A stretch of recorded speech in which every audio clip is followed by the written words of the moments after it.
Jangan lupa like, comment, and subscribe. Nah terus kalau orang zina itu nasab itu hilang, walinya hakim. Jadi banyak pertanyaan di masyarakat, misalnya ada orang hamil di luar nikah, hamil di luar nikah. Itu terus dengan kesadaran dua sejoli ini terus diminta dinikahkan kiai.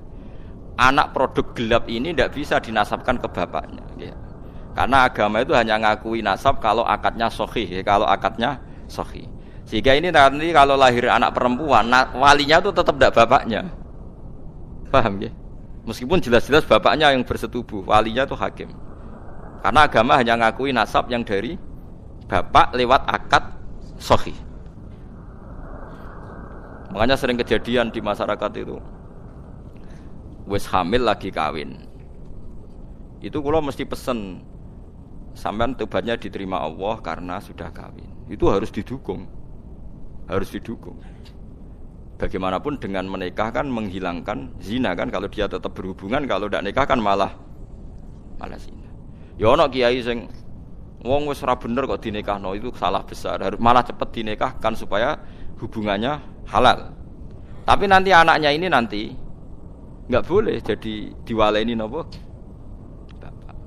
Saya itu pernah menikahkan orang yang kasusnya seperti itu. Ya saya bilang di naibnya, ya sudah istilahnya walinya bapaknya tapi walinya tetap naib. Itu tidak bisa.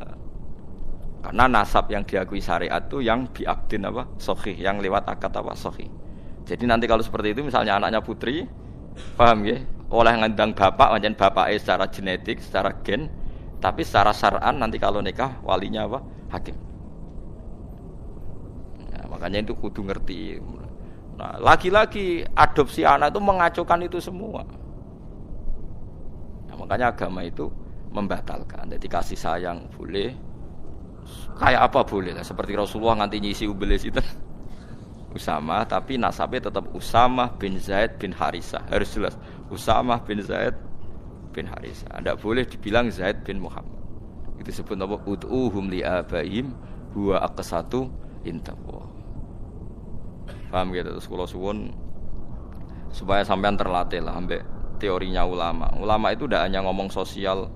Saiki wong awam ku ana omongan sosial, ana melarat pe anak sugih. Saiki ana uripe dipe anak wong sugih, tukokno mobil, tukokno sepeda motor. Selalu yang dibahas itu sistem-sistem sosial. Saiki kepenak uripe penak dipe wong sugih. Agama itu tidak mikir itu tok. Agama itu mikir nanti kelanjutannya nasab itu kayak apa. Nanti kalau kawin sama mahramnya. Terus yang ketiga ini yang perlu sampean ketahui. Ini yang paling ngeri. Mungkin ini khusus ulama kelas berat itu didiskusikan. Tapi ini saya utarakan di sini. Ben sampean dadi ulama kelas berat maksudnya ben melok katut. Kalau terjadi adopsi atau tidak jelas, itu ada masalah begini. Misalnya saya punya anak putri, Ruhin punya anak putri, jelas anak saya. Saya ingat betul itu anak saya. Terus karena Ruhin itu orang yang miskin, terus anaknya itu terlantar. Tapi dia tahu betul kalau anaknya itu hidup di biduan ini. Hidup di biduan ini. Terus Ruhin punya anak lelaki, mau kawin sama perempuan biduan. Enggak jelas. Dia yakin kalau anaknya itu di biduan, tapi tidak tahu siapa. Itu ada ulama yang mengatakan, jika jumlah perempuan itu masih bisa dihitung di kawasan itu, maka haram semua perempuan biduan. Karena ditakutkan jangan-jangan yang dinikah itu saudaranya kandung. Mulane kena ada anak jogeman hilang. Soalnya ada anak wedok hilang ning Batam. Kowe jek eling betul nak ilange ning kawasan Pulau Gadung misalnya di Jakarta ning Pulau Gadung. Ku semua perempuan Pulau Gadung haram dirabi anak embrit, mergo dikawinkan kok rabi untuk dulur. Paham nggih? Dan semua ngeri betul itu. Mulane wong nak dia anak kudu jelas manggon ndi saiki melok sapa. Terutama semegatan-pegatan niku. Yo kan yo. Kok dek ada anak ning Banyuwangi dek niku mulane tak elingno bolak-balik. Bejo dek ketemu tak kon nulisi uripe ning ndi. Karena kalau masyarakat hanya ngomong wis mbok Wesley ta ora mangan ta ora, ulama itu kepentingannya lebih dari itu, paham ya? Paham ya? Itu bolehnya kalau kampung itu masih bisa dihitung. Itu satu kampung tuh haram semua. Jadi misalnya sak biduan jumlahe 700 wong. Berarti 700 perempuan itu haram dinikah anak Ruhin sing lanang, mergo ditakutkan saudaranya. Ya misalnya sampean bantah ngene. Gus, saiki wis modern. Sing dirabi kan jelas. Misalnya anak Pak Rumanto misalnya, atau sing dirabi kan jelas anak Mustafa. Kudu ana seksi tenan nek iku anak Mustafa. Misale padha eleke apa padha apane lah dibuktekno nak miripe iku tenanan. Sampai begitu agama ngatur. Makanya anak itu nomor satu harus jelas rimbanya di mana, alamatnya mana. Ini bukan urusan sosial wedi terlantar. Nanti ada nisain mahsurat dan nisain ghairi apa? Mahsurat. Dan itu punya akibat haram tidaknya menikah kawasan situ. Nah, kecuali orang mahsurat kayak kasus orang-orang Arab yang di Indonesia itu, yang kan ada itu peneliti Mekah yang punya keluarga itu dulu kan banyak ketika ada revolusi Wahabi itu banyak ulama Sunni yang diusir, sebagian hidup di Indonesia. Kayak keluarga Syekh Umar bin Jabbar, banyak yang hidup di Indonesia. Dia yakin bahwa anaknya di Indonesia, karena dia sempat nikah orang Indonesia, punya anak di Indonesia, bawang Banyumas, bawang Kudus, dekne mamang. Lah berita di Arab, pokoknya dekne yakin, nah anakku ono sing Indonesia wedok. Terus anak lanang dia mau nikah orang Indonesia. Lah iku oleh asal ukurannya Indonesia, tapi nak disebut kayaknya di kawasan Banyumas, pas itu isunya di Banyumas. Ya satu Banyumas enggak boleh semua. Tapi tidak sampai satu Indonesia gitu. Paham ya? Masa Indonesia ya repot tuh kan.